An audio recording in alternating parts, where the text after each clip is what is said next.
Catarina Martins nasceu em 1973 na cidade do Porto e é uma das principais figuras do mundo político e cultural português nos últimos anos. Passou parte da infância na África e frequentou a escola primária entre São Tomé e Cabo Verde. Iniciou o seu percurso académico na Universidade de Coimbra, onde frequentou o curso de Direito e participou na vida cultural e estudantil da cidade. Posteriormente, licenciou-se em Línguas e Literaturas Modernas pela Universidade do Porto e concluiu um mestrado em Linguística nessa mesma universidade. Ao longo da sua carreira, desenvolveu atividades como atriz, encenadora e até mesmo dramaturga. O seu trajeto político consolidou-se no Bloco de Esquerda. Neste percurso, foi coordenadora nacional do partido entre 2012 e 2023. Foi deputada à Assembleia da República em várias legislaturas e também eurodeputada no Parlamento Europeu. Agora, apresenta-se às eleições presidenciais como uma candidata assumida de esquerda, orientada para a defesa da Constituição, do Estado Social e do equilíbrio institucional. Catarina, no dia 7 de dezembro, a revista The Economics considerou Portugal a economia do ano de 2025, destacando o nosso país no topo de um ranking de 36 economias avançadas. Catarina Martins tem um percurso marcado por críticas à política económica conduzida em Portugal e declarou-se em discordância à publicação, dizendo que, passo a citar, o sucesso da economia só se mede se quem ganha o seu salário, quem ganha a sua pensão, conseguir pagar a casa, a farmácia, o supermercado. Isso sim, será um país decente. Que aspectos vê como os principais falhanços para que esse sucesso não chegue às pessoas e, apesar de discordar desta manchete, como avalia o percurso da economia portuguesa com o governo atual? Bem, antes de mais, muito obrigada pelo convite. Gosto muito de estar cá e saudar a iniciativa de fazerem podcast e acho que é importante que se multipliquem as formas como debatemos, a maneira como vemos todas estas coisas. Obrigada. Depois, reparem, o artigo da Economist tinha várias coisas escritas, não era só o título.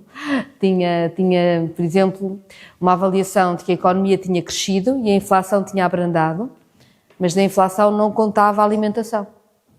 E um dos maiores problemas do nosso país neste momento é que as pessoas chegam ao supermercado e se veem aflitas. Antes, com 20 euros, traziam o básico, fruta, uns iogurtes ou assim, e agora não chega. Quer dizer, uma família de 4 gasta mais de 200 euros quando vai a uma ida de supermercado para abastecer a despensa, quer dizer, e portanto, dizer-nos que a inflação está baixa quando não se conta a alimentação, e isso neste momento está a ser o que é mais difícil para as famílias. A Economist tem sempre os mesmos critérios, a minha crítica não é a Economist, é que nós temos que ler tudo, não podemos ler só uma parte. Mas depois há uma parte da pergunta que é sobre o modelo da economia que eu acho que é muito importante. Que a Economist reconhece que a economia portuguesa cresceu, aquilo é também um índice que muda muito de ano a ano, porque tem uma série de fatores, não só às vezes está muito em baixo, depois esqueci e depois volta a estar em baixo. Essa comparação é menos interessante, porque, como digo, muda, mas há uma parte que é muito importante, que é a própria Economist alerta que o crescimento económico português está muito baseado no turismo e que isso pode ser um problema. E nós precisamos perceber o que é que significa este modelo baseado muito no turismo. Portugal concorre muito no mercado internacional a nível de turismo, e bem, porque temos paisagens lindas, temos um clima porreiro, temos uma gastronomia que toda a gente aprecia, somos um país que sabe receber, ainda bem, maravilha, mas também porque é barato. E é barato no que diz respeito à mão de obra, porque não são os produtos que são baratos em Portugal, não é? O nosso supermercado paga-se aqui o mesmo que se paga nos outros países europeus. Não é a energia que é barata em Portugal, não é barata. Não são as rendas, são caras. O que é barato? O que é que faz com que nós possamos concorrer do ponto de vista do preço no turismo? É a mão de obra.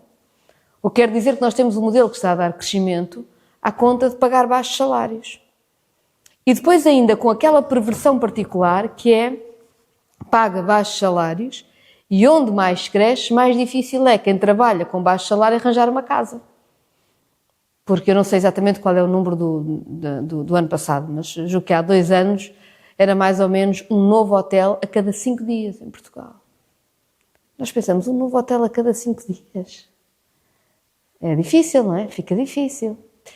Porque reparem, fora o alojamento local, não é? Ou seja, nós temos freguesias em que já são as casas praticamente todas de alojamento local, alguns centros históricos.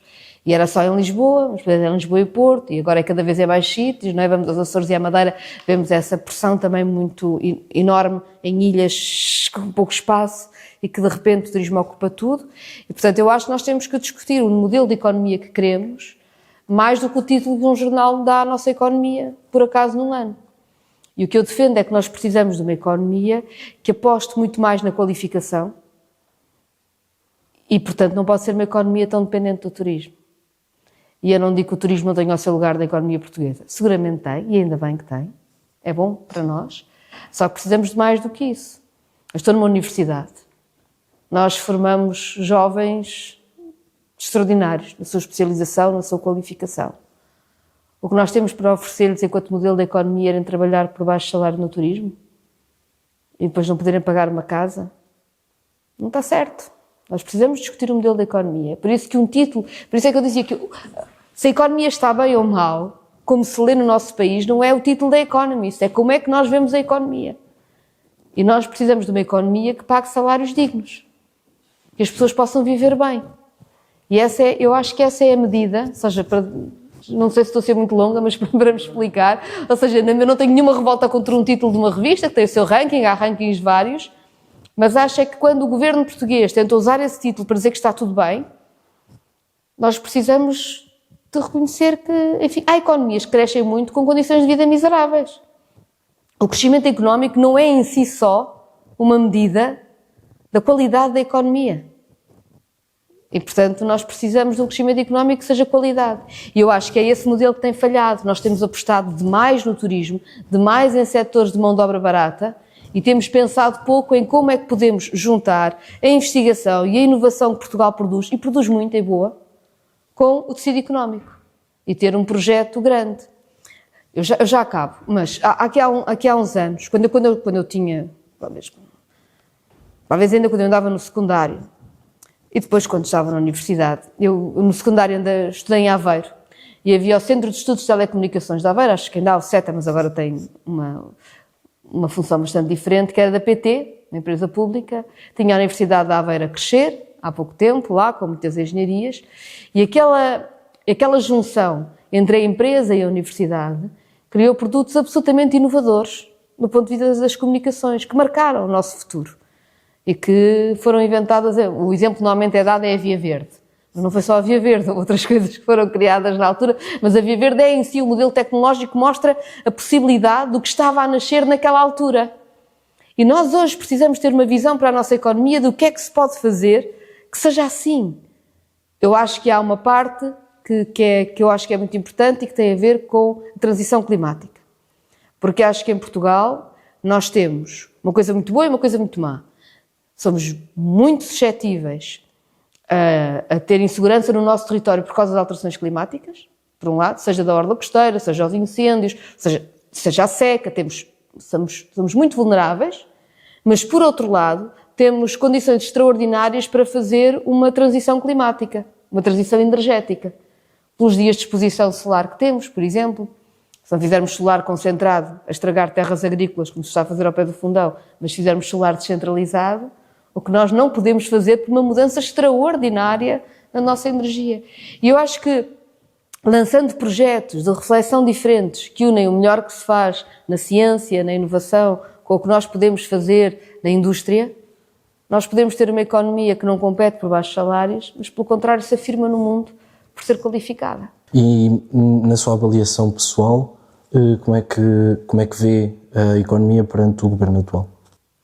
Eu acho que é um problema para o governo atual ter um projeto. Reparem, o governo atual é dos mesmos partidos que acharam bem vender todas as empresas estratégicas do país sem deixarem qualquer tipo de controle público ou de possibilidade do Estado sequer dialogar com os objetivos das empresas. Por exemplo, quer dizer que é uma coisa que noutros países europeus não existe. Nós somos dos poucos países europeus, nós privatizámos até a REN. Nós queremos fazer a transição energética e precisamos que a China queira fazer a transição energética no nosso país. Isto é um pouco estranho. Nas comunicações, a PT, que era uma grande empresa, quando o Estado deixou de ter qualquer possibilidade de definir, seja o que for pela PT, a PT foi comprada pela Altice, foi partida às postas e hoje em dia é uma empresa que não traz inovação ao nosso país. que vive do que foi, mas não vive para o que será, não é? Portanto, isso é um problema. E eu acho que este governo não tem a vontade de ter uma visão, de uma estratégia pública para a economia que permita uma mudança. E, portanto, acho que é muito importante que na presidência da República esteja alguém que queira trazer o debate diferente, porque é preciso equilíbrio no país. Isto não significa que, de repente, a economia tem de ser toda pública e não há empresas privadas, não é isso. Mas os Estados não podem ser meros espectadores dos negócios que estão a acontecer. Porque se em Portugal o que dá dinheiro é o turismo imobiliário, que dá dinheiro fácil e rápido, mas paga baixos salários e faz as casas caras, se o Estado não tiver nenhuma estratégia, está a condenar-nos a todos a baixos salários e casas caras. Está a dizer às novas gerações que não têm aqui espaço. E é por isso que eu acho que é muito importante haver quem queira colocar o debate de uma forma diferente. E quem ponha o debate de o que é que pode ser uma estratégia pública para uma economia qualificada em Portugal. Como é que o Estado pode ajudar a que a economia se qualifique. Numa entrevista à RTP, Catarina Martins afirmou ser fundamental a existência de uma Presidente da República de esquerda num contexto político que considera fortemente inclinado à direita, rejeitando a ideia de que as presidenciais sejam uma corrida para demonstrar quem é mais moderado. A partir dessa leitura do momento político e do papel institucional do Presidente, porque acredita ser a figura adequada para atuar como contrapeso à atual governação sem ultrapassar os limites constitucionais do cargo a que se propõe? A Presidência da República tem duas formas de atuar. Uma são os instrumentos institucionais que tem, seja o veto político, seja o envio para o Tribunal Constitucional de diplomas, e depois com os vetos vêm as mensagens ao Parlamento, que são importantes e que em momentos muito especiais, até há aquele poder máximo de dissolução da Assembleia da República, mas que em momentos muito especiais podem ser importantes quando está em causa o Estado de Direito Democrático. Mas tem um outro papel, que é um papel não de ser um governo de sombra, mas de dar visibilidade ao que não teve. E nós temos exemplos nisso em Portugal. Mário Soares fez presidências abertas sobre a habitação numa altura em que havia muitos os chamados bairros da Lata à volta de Lisboa e do Porto, e foi muito importante. A partir dessas presidências abertas construiu-se um programa especial de realojamento que tirou mesmo muitas pessoas de uma pobreza extrema e deu às novas gerações, aos filhos das pessoas que construíram aquelas casas quando não tinham nenhuma hipótese. Esses filhos já tiveram uma casa, já tiveram condições de estudar, já tiveram uma outra vida. Foi importantíssimo. Como, por exemplo, o Jorge Sampaio fez também nas questões da coesão, quando andou com as associações de desenvolvimento local, a dar voz a quem, um pouco por todo o território, tem o seu projeto para que exista alguma coisa. Digo mais, eu hoje circulo pelo território e muitas dessas associações de desenvolvimento local são o que hoje existe, mesmo depois de um território que infelizmente ficou muito despovoado, e que tem, por exemplo, as instituições que dão apoio aos idosos que estão isolados no espaço rural. E, portanto, todo esse trabalho foi muito importante. E o que eu acho é que eu posso ser a Presidente para o fazer neste momento. E porquê é que eu digo que acho que não deve haver um concurso de moderação? Porque às vezes o concurso de moderação quer dizer cobardia. Quer dizer, não ter a coragem de afrontar determinado tipo de raciocínios que se impõem à sociedade e que eu acho que são destrutivos para Portugal. Quando alguém acha que uma pessoa, por ser imigrante, deve ser considerada um potencial criminoso à partida, não se responde a isto dizendo, eu tenho uma posição moderada, pode ser ou pode não ser. É dizer, não, nenhuma pessoa é um criminoso à partida. Todas as pessoas têm de ser tratadas com a mesma dignidade. Porquê é que devemos tratar as pessoas diferentes? Eu tive boa parte da minha família imigrada. Eu espero que não sejam tratados como criminosos nos países onde estão. Espero que sejam tratados como mais um cidadão que está a trabalhar, com as mesmas responsabilidades e direitos que todos os outros. E quando às vezes há a cobardia de não dizer as coisas, o debate vai ficando cada vez pior. Ou seja, as coisas que se achavam inaceitáveis há uns anos vão sendo cada vez mais vulgarizadas. Por exemplo, para mim é muito importante o avanço que se faz nos direitos das mulheres. Como compreendem, para mim é mesmo uma razão de vida, porque eu sou mulher e, portanto, não é? Ou seja, é muito fundamental. E reparem, quando agora há um discurso, por exemplo, nas redes sociais, que é claramente mais violento e explicitamente misógino, ou seja, de ódio contra as mulheres, do que existia há uns anos, o que é ser moderado?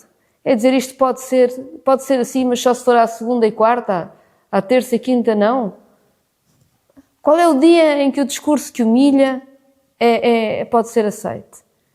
Eu acho que é preciso ter a coragem. Eu, por exemplo, para mim é importante que seja possível nós falarmos destes assuntos de uma nova forma e pedir, por exemplo, aos homens que conversem uns com os outros, que não deixem passar aquele discurso. Não é? Quantas vezes um homem não ouve no seu círculo um discurso que é humilhante de mulheres e cala-se porque não sabe muito bem o que é que há de dizer? Se calhar da mesma forma que as mulheres foram conversando nas últimas décadas umas com as outras e encontraram mecanismos, não é? Não temos todas, bem sei, mas cada vez mais nós temos. Temos mecanismos para saber reagir, para saber colocar a conversa de outro ponto, para sabermos estar mais seguras. Será que os homens que não gostam desta deriva de violência têm esses mecanismos? Sabem o que fazer? Sabem como travar? Será que precisamos ter uma conversa sobre isso? E para isso é preciso ter coragem, não fazer de conta que o problema não existe, o problema está lá. Se nós não vamos falar disso porque somos muito moderados e não queremos incomodar ninguém, o problema só vai crescer. Estamos a ver alguma maneira de resolver um problema se metermos a cabeça na areia? E, portanto, é disso que eu falo quando acho que estamos em tempos que exige a coragem de colocar os assuntos. Não é aquela forma de selvageria da política, de berros, de criar inimigos. Isso não é coragem, não é? Isso é só gritar muito alto a ver se ninguém vê a porcaria que estamos a fazer, não é? Mas a coragem, a determinação de colocar os temas que são incómodos para que possamos mudar o que está mal, para termos todos mais ferramentas. Eu acho que sempre foi preciso. Neste momento é mesmo vital para vivermos uns com os outros. Somos um país, somos uma comunidade, temos que conseguir viver uns com os outros, olhar-nos nos olhos e respeitar-nos. Um dos temas mais sensíveis nos debates recentes tem sido o Serviço Nacional de Saúde. No debate com João Coutinho de Figueiredo, afirmou que o que nós precisamos é que tenhamos serviços públicos capazes, eficientes e que respondam bem às pessoas, alertando também para práticas problemáticas do setor privado da saúde. Vê eficácia no modelo das parcerias público-privadas e, de acordo com as competências de cargo de Presidente, que instrumentos pretende mobilizar para promover reformas no SNS e que reconhece necessitar de mudanças estruturais? Bem, o Presidente não legisla nem governa, não é? Lança debates. Eu acho que o meu papel aqui é lançar debates. As parcerias público-privadas foram uma coisa de que os privados gostaram muito a determinada altura porque os privados não sabiam gerir hospitais. Nunca tinham tido hospitais grandes. E quando ficaram com as parcerias público-privadas, aprenderam a gerir os hospitais. Os privados não mandaram gestores para os hospitais com que ficaram. Os privados usaram quem já lá estava.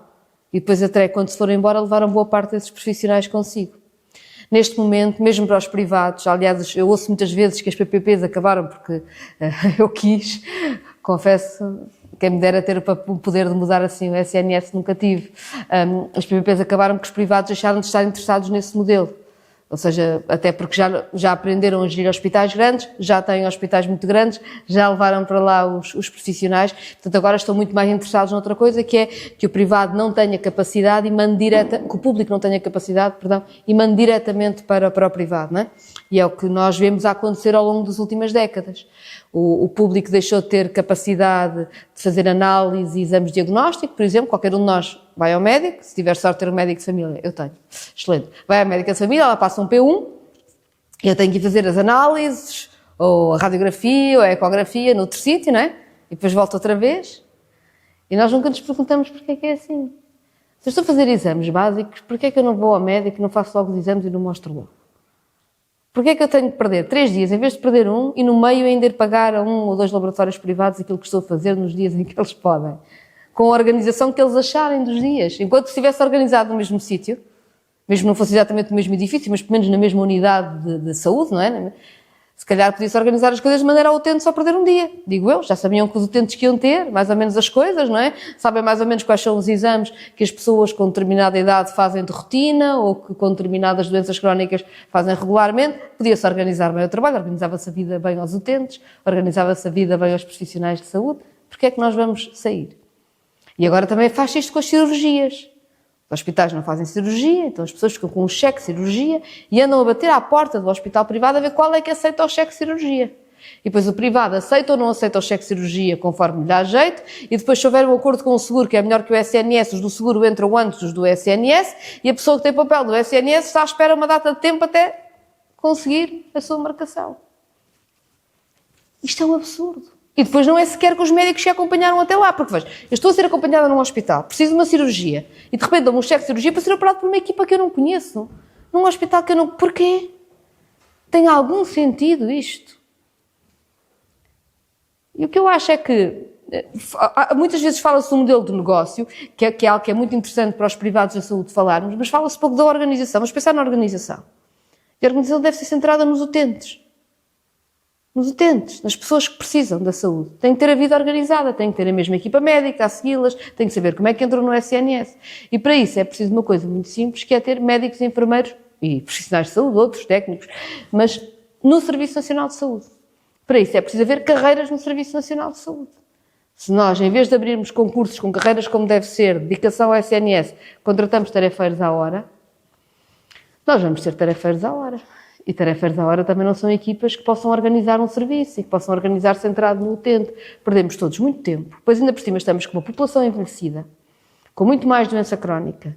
E tenho uma má notícia. Nós podemos prevenir muito a doença e promover muita saúde e devemos, para as novas gerações, terem cada vez melhores hábitos de saúde, se alimentarem melhor, fazerem mais exercício físico e terem menos problemas de doenças crónicas. Mas temos alterações climáticas ao mesmo tempo e poluição. Portanto, doenças crónicas nós vamos ter mais.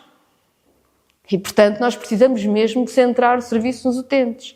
Acresce que cada vez que nós não fazemos isso numa população envelhecida, nós estamos a dizer que há alguém, além do utente, que vai perder os 3 dias para fazer uma coisa que se podia fazer num, que é a pessoa que o acompanha. Normalmente até uma mulher. Como com as crianças também. É por isso que eu defendo que nós precisamos ter uma estratégia que seja integrada, que planeie como é que nós fazemos isto e depois fazemos isto em todo o território. O que quer dizer que há sítios do país onde não há nenhum privado interessado em investir e onde é preciso saúde. Se nós dizemos que logo vemos e andamos a dar cheques para tudo e para mais alguma coisa, há pessoas que vão andar quilómetros e quilómetros para arranjar alguma coisa aberta. E é por isso que é tão importante haver um serviço público de saúde universal que abra a porta a toda a gente. E que até acho que fica mais barato do que este, que fica muito caro pagar a tanto intermediário. Catarina Martins tem alertado de forma recorrente para a desigualdade estrutural da economia portuguesa. Defende assim que o Presidente da República deve chamar a atenção para problemas que afetam diretamente a vida das pessoas. Ao longo dos debates, tem enquadrado a habitação como um desses problemas centrais, associando-a à especulação, à incapacidade do mercado em responder e à ausência de políticas públicas eficazes. Que diagnóstico faz hoje da crise da habitação e, se eleita, de que forma pretende que uma Presidente da República pode pressionar e orientar o poder político para soluções concretas neste domínio? A Helena Roseta, que é arquiteta e que fez a lei de bases da habitação no Parlamento, eu trabalhei com ela, é independente, foi do Partido Socialista, mas ela tem uma frase que repete muitas vezes, que é: em Portugal há mais casas do que famílias. E é bom nós sabermos isto, em Portugal há mais casas do que famílias. Porque sabendo isto, percebemos a natureza do problema. Claro que em alguns sítios, porque a economia muda e o emprego muda e gira, faltam casas e noutros sítios, enfim, sobrarão sempre. Mas em geral, há mais casas do que famílias. Portanto, nós temos um problema de como é que nós distribuímos as casas que existem. Até porque, se nós achamos que é sempre um problema de construção, quer dizer que estamos a dizer que o nosso território vai ficar todo impermeabilizado, porque como não ocupamos casas vazias e vamos construindo novas, enfim, temos um problema de território, de como é que o nosso território é equilibrado, e todos os territórios não podem ser todos urbanizados, não? Um país não pode ser todo urbanizado, tem que ter um território equilibrado. Mas há outro problema também, que é: as pessoas vivem cada vez mais longe do sítio onde trabalham, ou do sítio onde vão à escola. Porque uma solução nunca é pensar porque é que há casas vazias naquele sítio, é sempre construir noutro sítio, e depois também não se constrói, mas eu já lá vou, fazer outras coisas. Quer dizer que as pessoas vão ter que fazer cada vez distâncias maiores para trabalhar ou para estudar, seja para o que for, o que é um problema porque faz mal às pessoas, ficam sem tempo para nada, não têm tempo para viver, não é? Trabalham e andam no trânsito. É mau para a saúde das pessoas, porque quem não tem tempo para nada não faz bem seguramente à saúde mental e à saúde em geral. E é mau para o ambiente, porque andamos sempre a deslocar-nos de um lado para o outro, não porque tem de ser, ou porque temos muita vontade de conhecer coisas, mas porque é o cotidiano. Portanto, é mau de todas as formas e é péssimo. Se nós pensarmos na quantidade de dinheiro que uma economia perde com este desperdício todo, é absurdo, não é? E, portanto, nós temos de perceber o que é que nós fazemos para usarmos as casas que existem, sem prejuízo de construir onde é preciso, há sítios onde é preciso, mas como é que usamos as casas que existem, como é que melhoramos as casas que existem. Em Portugal temos muitas casas muito más e não são necessariamente as que são desabitadas. Há muitas pessoas a viverem em casas com enorme frio neste momento, por exemplo. Como é que melhoramos as casas que existem e como é que as ocupamos? Para isso é preciso ter regras no mercado imobiliário. Depois da crise financeira internacional de 2007, 2008, depois teve, que em Portugal depois nós sentimos com os anos da Troika, de uma forma, mas começou antes, muitos fundos financeiros passaram a investir sobretudo em imobiliário. Acharam que esse era um investimento mais seguro do que outros. E isso fez com que os imóveis, que tradicionalmente eram habitação, ou eram pequeno comércio, serviço, o que fosse, os imóveis que serviam para as pessoas, passaram a ser um investimento em si. E podem ficar vazios e continuar a valer dinheiro. E se calhar às vezes vazios ainda valem mais dinheiro porque se pode especular sempre com os preços para cima. Isto é um movimento internacional. E, portanto, é preciso perceber que Portugal não pode dizer que isto não acontece, que agora as pessoas vão olhar todas para os imóveis como sítios para habitar, ou para o comércio, para os serviços, para as empresas. Não. Mas precisa então de pôr regras que controlem esta pressão internacional. E é isso que não tem sido feito. Ainda por cima, num país em Portugal com muito turismo, como eu vos dizia há pouco, os números daqui aos anos eram um hotel a cada 5 dias e coisas do género, e com o alojamento local por todo lado, fica ainda mais difícil controlar. A Comissão Europeia, que eu acho que não é de esquerda, não parece nada de esquerda até, já veio dizer que os países precisam de controlar os arrendamentos de curta duração, que é o alojamento local, basicamente, porque estão a fazer uma pressão enorme nas capitais europeias, todas nas grandes cidades europeias, todas. E há já estudos também que nos dizem que determinadas formas que foram utilizadas pelo governo português, como sendo uma maneira de apoiar as pessoas a terem casa, nomeadamente os créditos aos jovens, com a garantia pública, ou os benefícios fiscais aos jovens na aquisição da casa, tiveram o efeito contrário de aumentar os preços das casas em vez de descer. Nós temos que nos perguntar, vamos acabar com os benefícios aos jovens? Eu acho que não é por aí. Porquê? Porque acho normal que se apoie as novas gerações a autonomizarem-se, a poderem começar a sua vida noutro sítio.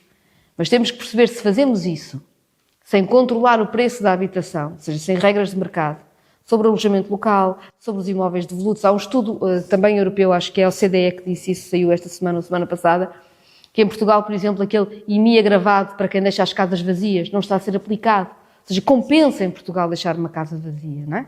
Portanto, nós precisamos ter regras para o mercado ficar mais equilibrado, limitar o alojamento local, agravar mesmo como está na lei, em não fazer de conta o IMI de quem deixa os prédios desocupados. Eu acho que é preciso pensar em tetos às rendas, como existem em muitos países europeus, regras. Em Portugal não existe nenhuma regra, pode-se cobrar o que quer. O governo português até acha que 2.300 euros é uma renda moderada.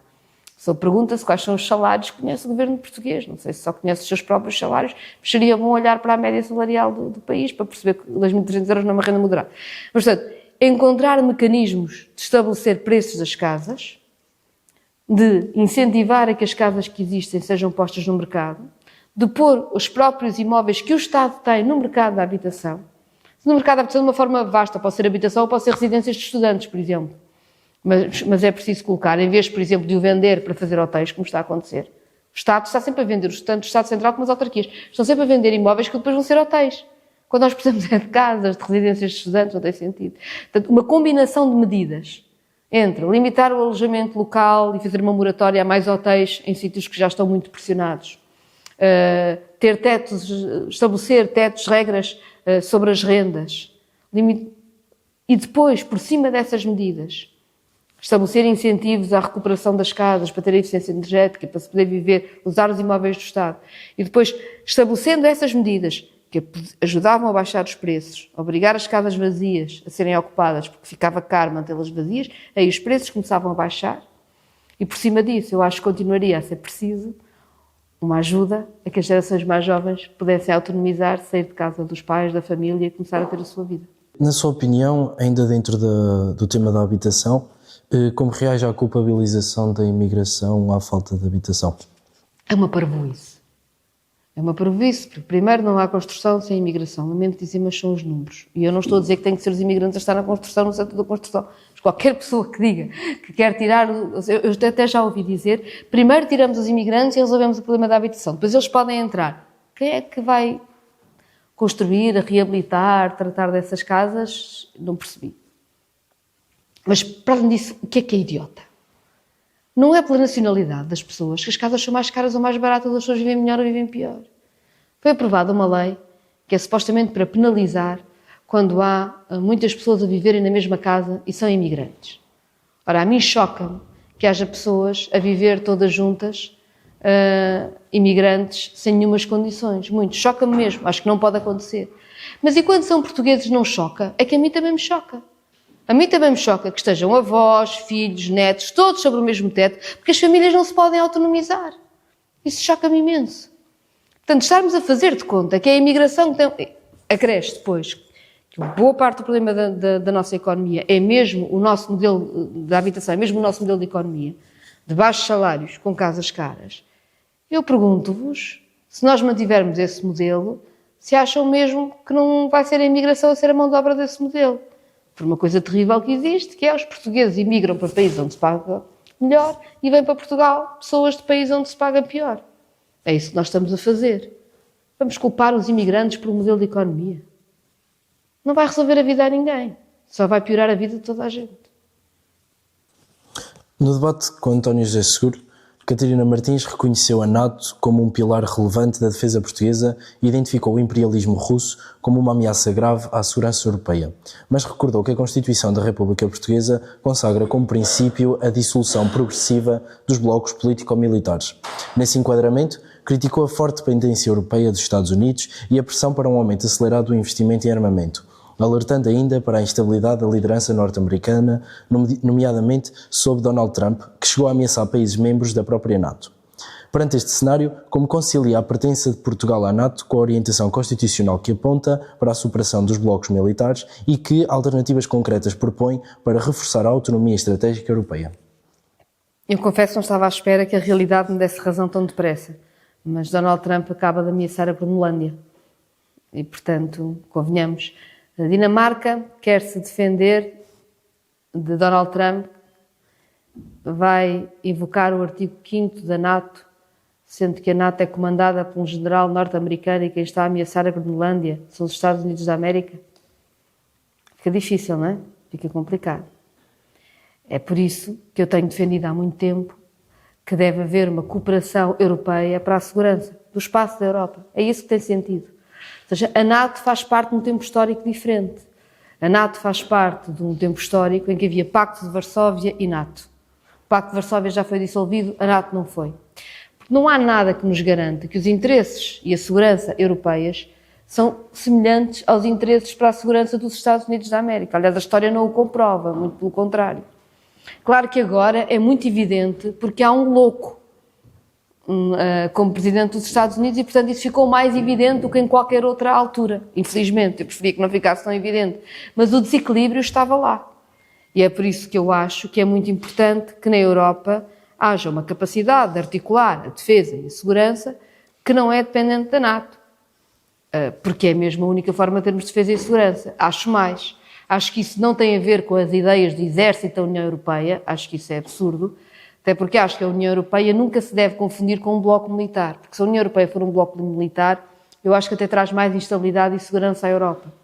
Porque nenhum de nós acha que a nossa segurança se faz sem a Noruega, se faz sem o Reino Unido, se faz sem todos os países que não fazem parte da União Europeia, mas têm de ser incluídos num mecanismo de cooperação para a segurança europeia.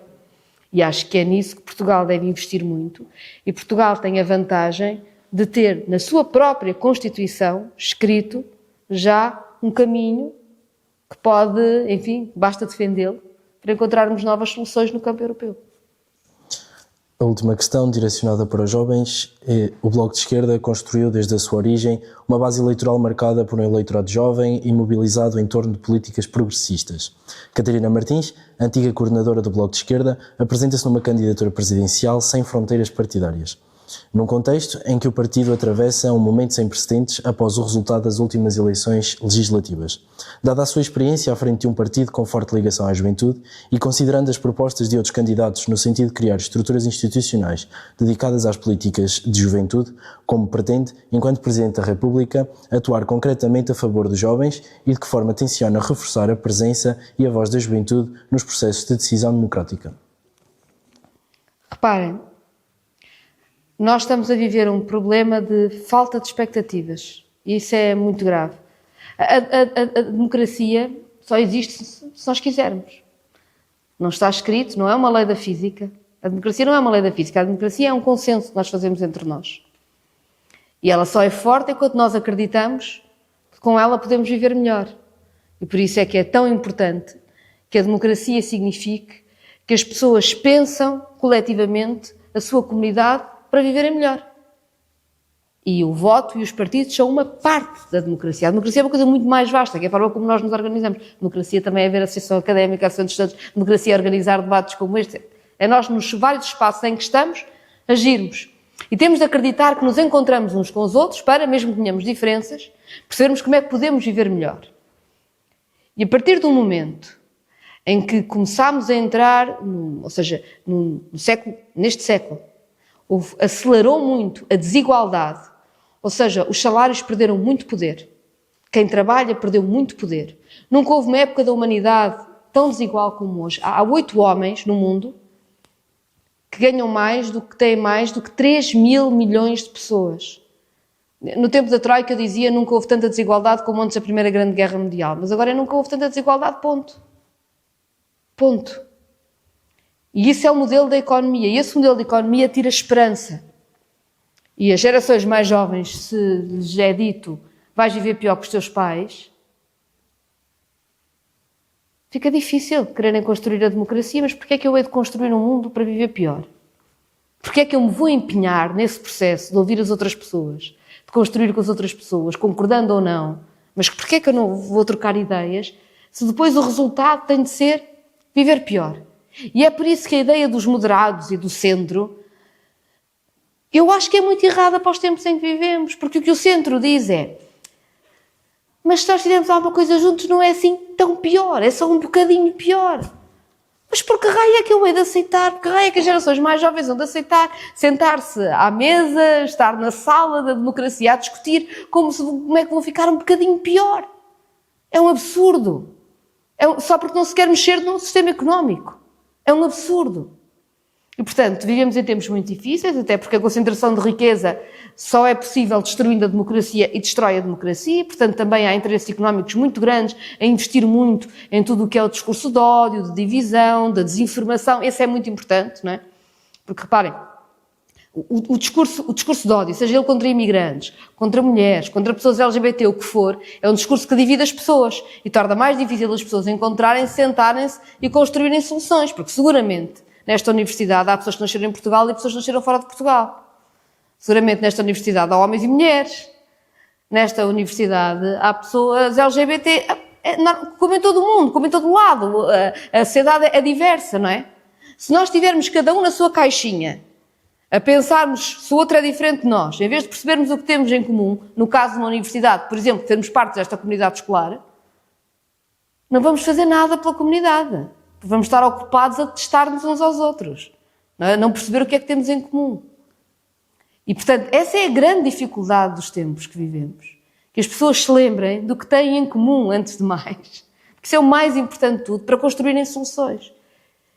E lembrando disso, depois é preciso a coragem de enfrentar um sistema económico de profunda desigualdade. Quando o Governo agora quer fazer uma alteração do pacote laboral, em que diz que uma pessoa que nunca teve um contrato efetivo de trabalho, por a razão de nunca ter tido esse contrato, pode ficar sempre com contratos a prazo, está a tirar o tapete completamente dos pés das gerações mais jovens. E é por isso que eu digo que é preciso uma Presidente da República que não vá dizer precários sempre sim, mas com moderação, mas diga não, as pessoas têm direito a contratos que possam ir ao banco com o contrato, fazer um empréstimo para comprar uma casa, e não um contrato que acaba daqui a bocadinho. Não é? Qual é a moderação de precários? Mas, quer dizer, tem que haver uma escolha, claro, uma escolha certa, e essa é a escolha dos nossos tempos.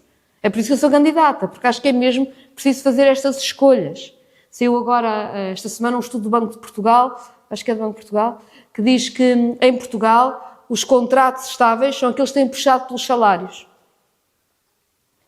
Se nós tivéssemos menos precariedade e mais contratos estáveis, cá estávamos melhor. Não é? Portanto, andar para trás não pode ser. Claro que há muita força para descredibilizar a democracia no mundo neste momento. E estes 8 homens que têm mais riqueza do que 3 mil milhões de pessoas no mundo estão muito interessados em financiar todos os movimentos que nos põem a desconfiar uns dos outros, em vez de criar soluções em conjunto para alterar o sistema. Claro, estou a defender a desigualdade e o seu privilégio. Mas acho que não podemos desistir. Porque eu acho que nós temos que viver melhor. Nós estamos a ver uma revolução tecnológica que podia ser uma coisa extraordinária em vez de ser uma coisa má. Vocês reparem, os trabalhos chatos, todos feitos por uma máquina em vez de serem feitos por pessoas, isso é genial. Agora, as pessoas a fazerem os trabalhos chatos para dar a ganhar muito a quem vê as máquinas, com horários absurdos, com ritmos de trabalho absurdos, isso é mau, isso não tem nenhum sentido. Nós estamos a viver um momento crucial da nossa história, de uma enorme alteração. Uma alteração ecológica, tecnológica, uma alteração extraordinária. E neste momento vai ser preciso, acho eu, lutar muito para trazer esperança de volta à ideia da democracia. A democracia não é decidir sentar-nos para decidir se vai ser muito pior ou pouco pior, tem de ser sentar-nos para decidir mudar o que é preciso para vivermos melhor. Dou agora também um espaço de abertura, não sei se alguém do público quer fazer alguma questão. Alguém quer fazer alguma questão? Sim? Não, Então, que tipo de medidas é que pensa implementar, por exemplo, para tentar melhorar o SNS? Sim, nós em Portugal temos dos enfermeiros com mais qualificações do mundo. São muito desejados em todo o mundo. Eu não estou a dizer que as outras profissões de saúde não são necessárias, mas para dizer, um dos debates que eu acho que deve ser lançado é o papel dos enfermeiros no Serviço Nacional de Saúde. Porque, assim como antes de ser criado o SNS havia os médicos à periferia, e foi a partir daí que se construiu a resposta, nós hoje podíamos ter projetos, claro que para isso é preciso dar aos enfermeiros condições de carreira, de autonomia até de construir os seus próprios projetos, para eles estarem na comunidade.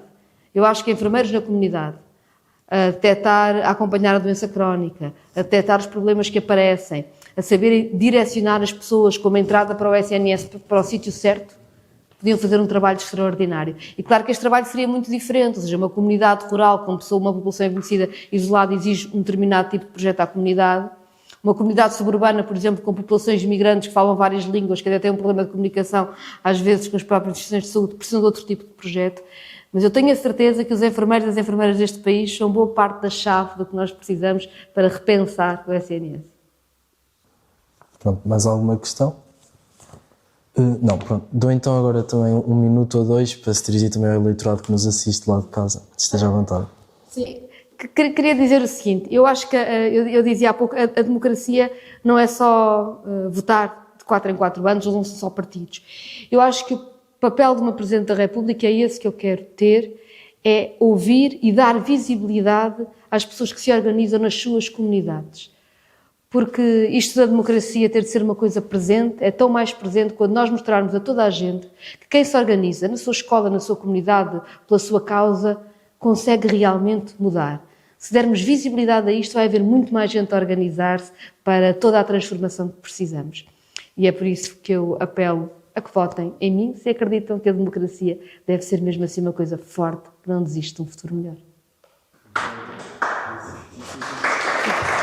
Obrigada.